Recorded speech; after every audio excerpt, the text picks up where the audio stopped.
Баршаңызға қайырлы күн, қыздар. Бүгін барлығымыздың сүйікті салатымыз фунчозаны дайындаймыз. Видеоны соңына дейін қараңыздар. Ең алдымен салатқа керек заттарымызды осылай турап дайындап алдық.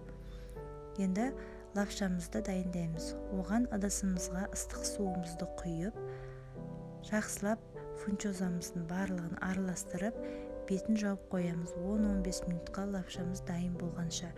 Енді ыдысымызды алып, үстіне сұйық майымызды құйып, бір сарымсағымызды қуырып, етімізді қуырып аламыз. Ет менде алдын ала қайнатылған. Егер сіздер свежий етті қуырамын десеңіздер, оны жарты сағаттай бетін жауып, бұқтырып, әдемілеп пісіріп аласыздар. Қуырып болғаннан кейін үстіне тәтті бұрышымызды қосамыз. Оның үстіне қызыл пиязымызды қосып, бір 5 минуттай қуырып аламыз.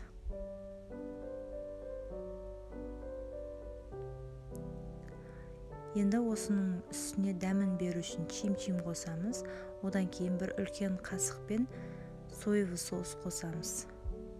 Араластырып, дайын болған лапшамызды үстінен саламыз. Лапшамызды алдын ала пышақпен кесіп, немесе қайшымен кесіп қойыңыздар, өйткені жеген кезде ол тым ұзын болып кетеді.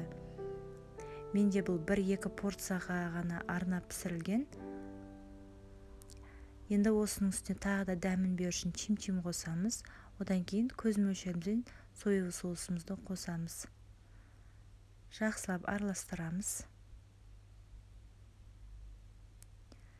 Енді салынып кетіп туралған помидор огурцымызды қосамыз және укропымызды қосып араластырамыз. Мінекей фунчозамыз дайын болды.